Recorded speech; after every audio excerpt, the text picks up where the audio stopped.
Hello guys! Hello Gemini! Welcome dito sa aking channel, Palaran 888 Gemini. Alamin natin kung anong messages, vibration, gabay, energy para sa lahat ng Gemini. Money, career, financial reading for the January month of 2025. Okay? So Gemini, tingnan natin yung money, career, financial reading mo. Sisilipin lang natin kung ano. Okay, wow, courage and reconciliation. Gemini. Courage and reconciliation. Okay, so nakikita ko sa'yo dito, merong mga Gemini na kailangan nilang makipag-reconcile sa kanilang past. Ibig sabihin, marami sa inyo Gemini,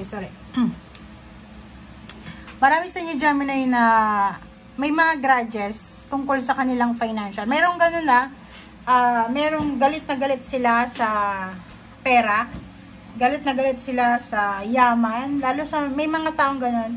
I hope na hindi ikaw yun, pero nakikita ko sa'yo dito, if in case meron kang mga ganyang sitwasyon na nagagalit kapag may nababalitaan kang, ito, maganda yung buhay, ganyan, ganito, kasi parang feeling mo unfair, 'di ba?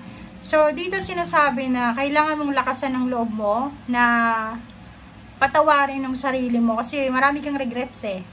Marami kang pinagdadaan ng panghihinayang, takot, yun, regrets, fears, and then kung ano man yan na nararamdaman mo, kailangan mong maging malakas. Okay? Huwag mong hahayaan na lamunin ng galit yung puso mo sa pera, para makalimutan mo kung ano yung pinaka-purpose mo dito sa mundo. Kasi, mayroon dito ang Gemini na hindi lahat may nakikita tayo na may pinagdaanan siyang financial problems. And, galit na galit siya. Kasi, feeling niya, napaka-hardworking niya, napaka-buti niyang tao, pero bakit siya yung pinagdadaanan ng ganitong sitwasyon? Bakit maraming masamang tao, pero walang ganyang klaseng sitwasyon? So, medyo may grudges siya, may resentment siya sa pera. Okay? But dito, sinasabi na alisan mo na yon, iwanan mo na siya sa 2024. And, lakasan mo yung loob mo, Gemini, na patawarin yung sarili mo. Alisan mo yung mga grudges and resentment. Kasi hindi talaga yun makakatulong, guys. Okay? Being in the flow, go with the flow lang tayo sa ngayon. Or, para kasi siyang Six of Swords, eto, na being in the flow. Sinasabi na kailangan mo nang makaalis dyan sa mga nararamdaman mo na yan, sa mga habits, unhealthy habits, especially kung sobra kang, marami kang unhealthy habits sa financial, overspending, marami kang luho, marami kang bisyo, parang ganun, or kung ano man siya na kailangan nating makaalis na, dito sinasabi na it's time na para makapagsimula na tayo. Okay? Ihanda mo na yung sarili mo na makaalis ka na dyan sa klase ng sitwasyon na yan.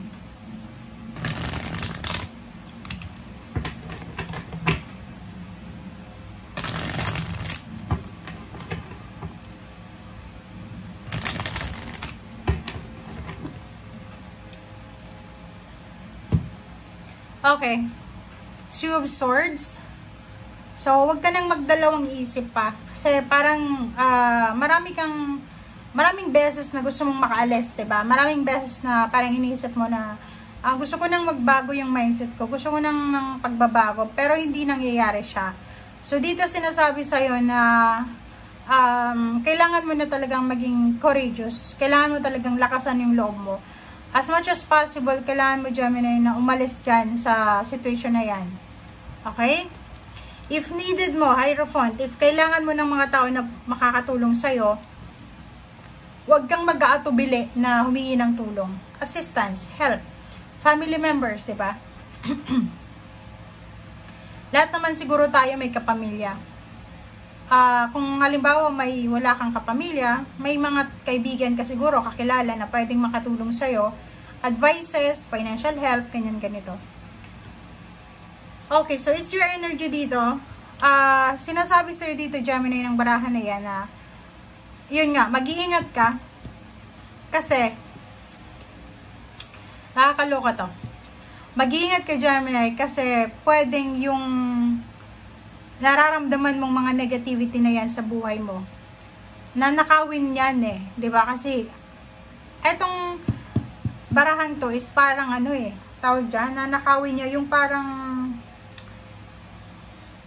ano ba yun sa Tagalog?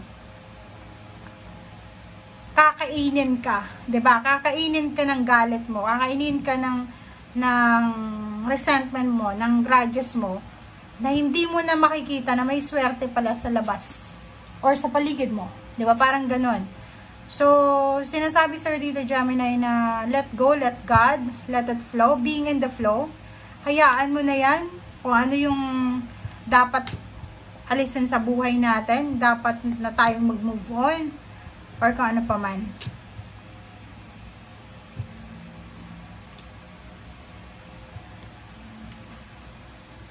Okay. Kung makikita mo dito, may iba ditong Gemini na ang focus talaga nila is makaalis na. Makaalis na sa isang stagnant na situation, trabaho man yan, negosyo, or pwedeng bankruptcy, or ano ba yan. Basta mayroong mga restriction sa pera.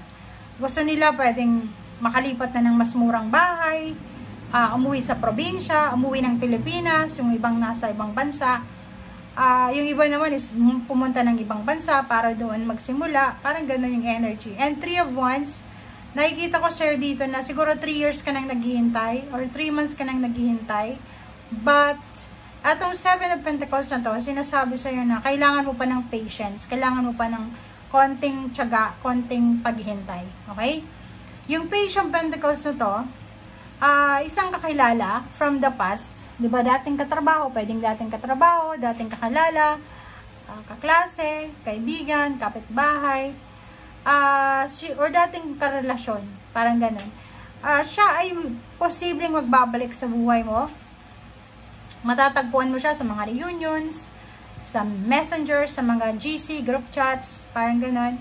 And nakikita ko sa'yo dito na etong taong ito ay posibleng makatulong sa'yo, lalo na sa usaping pera. Matutulungan ka niya. Okay? Tingnan natin. Nakikita ko sa'yo dito na isang financial or money connection from water sign or from fire sign ang posibleng gusto mo nang isuko. And gusto mong magsimula ulit.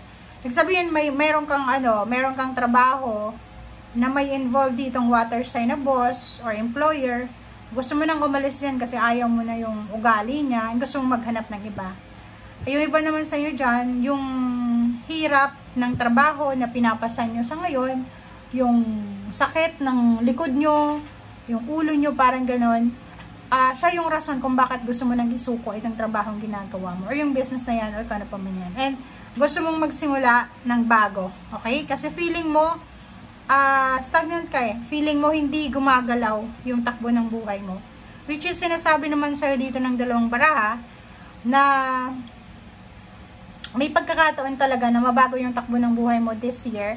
Depende sa actions mo, depende sa decision making. Pwedeng yung imbalances mo sa pera by the end of the year or for the second week of January 2025 ay biglang magbago. Pwedeng may mag-share sa'yo ng blessings, may mga resources na parating, may mga offers, may mga progress sa mga businesses, or kung ano man to. Depende yan sa tao. Depende yan sa kung ano yung swerte na papasok sa atin. Okay? Thank you guys. Bye!